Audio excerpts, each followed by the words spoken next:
نحمده ونصلي على رسوله الكريم اما بعد فاعوذ باللہ من الشیطان الرجیم بسم اللہ الرحمن الرحیم۔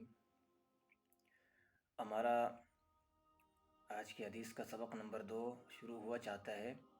آج کی حدیث کا عنوان ہے، ٹاپک ہے، ایک شخص پیاسے کتے کو پانی پلانے پر بخش دیا گیا۔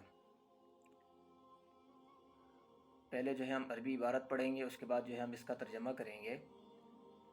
عن ابی ہریرہ قال قال رسول اللہ صلی اللہ علیہ وسلم بینما رجل یمشی بطریق اشتد علیہ العطش فوجد بئرا فنزل فيها فشرب ثم خرج فإذا كلب يلهث يأكل الترى من العطش فقال الرجل لقد بلغ هذا الكلب من العطش مثل الذي كان بلغ بي فنزل البئر فملأ خفه ثم أمسكه بفيه فسقى الكلب فشكر الله له فغفر له.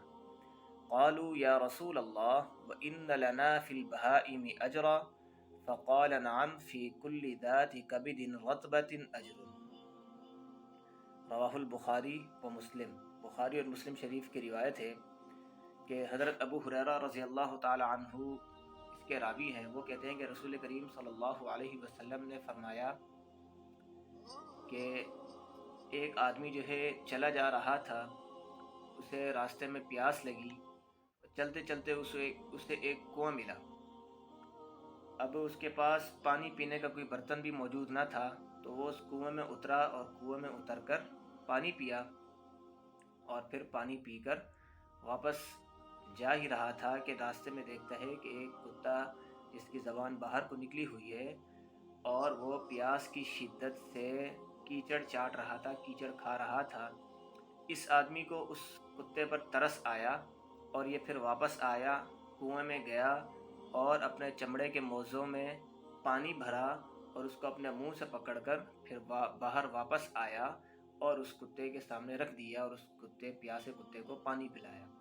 تو صحابہ کرام رضوان اللہ علیہم اجمعین نے رسول اللہ صلی اللہ علیہ وسلم سے پوچھا کہ یا رسول اللہ، کہ کیا جانوروں کی تکلیف دور کرنے میں بھی ہمارے لیے اجر و ثواب ہے؟ تو رسول کریم صلی اللہ علیہ وسلم نے فرمایا، ہر زندہ اور تر جگر رکھنے والے جانوروں کی تکلیف دور کرنے میں ثواب ہی ثواب ہے۔ اب یہاں دیکھیں کہ بعض اوقات ایک معمولی سا عمل بھی ہمارے لیے مغفرت کا ذریعہ بن جاتا ہے۔ بظاہر تو یہ ایک چھوٹا سا عمل ہے کہ ایک آدمی جو خود پیاس کی شدت سے تڑپ رہا تھا، وہ آتا ہے کنویں میں اترتا ہے، برتن نہ ہونے کی وجہ سے کنویں میں اتر کر اپنے لیے پانی پیتا ہے اور پھر باہر آ جاتا ہے، اور پھر جب کتے کو ایسی حالت میں دیکھتا ہے تو پھر واپس دوبارہ کنویں میں جاتا ہے اور چمڑے کے موزے میں اس کے لیے پانی بھر کے لاتا ہے اور اس کو پلاتا ہے۔ اب یہاں وہ آدمی چاہتا تو واپس بھی جا سکتا تھا، یہ سوچ کر کہ یہ جانور ہی ہے، خود کوئی نہ کوئی بندوبست کر لے گا، وہ جلدی میں بھی ہو سکتا تھا، اس کو کوئی کام بھی پڑ سکتا تھا، لیکن اس کو اس کتے پر ترس آیا، رحم آیا۔ دیکھیں، ترس اور رحم یہ اللہ رب العزت کی ذاتی صفات میں سے ہیں۔ جس طرح کل میں نے آپ حضرات کے سامنے ذکر کیا تھا، تو اس شخص کو کتے پر ترس آیا، رحم آیا، تو اللہ کی رحمت خداوندی بھی اس شخص پر بھرپور انداز میں بہراور ہوئی۔ تو میرے ویورز، اللہ رب العزت کے ہاں چھوٹی سی چھوٹی نیکی بھی بہت بڑا مقام رکھتی ہے۔ تو آج کا جو دور ہے، ہمیں اس دور میں اس صفت کو تو خصوصی طور پر اپنانا چاہیے۔ یہ ہم مسلمانوں کا شیوا ہے، یہ صحابہ کرام رضوان اللہ علیہم اجمعین کی صفتیں ہیں، یہ رسول کریم صلی اللہ علیہ وسلم کی صفتیں ہیں۔ ان چیزوں کو ہمیں اپنے بچوں میں کنورٹ کرنا چاہیے، اپنے بچوں کو اس حوالے سے موٹیویشن کرنا چاہیے، ان کو بتانا چاہیے۔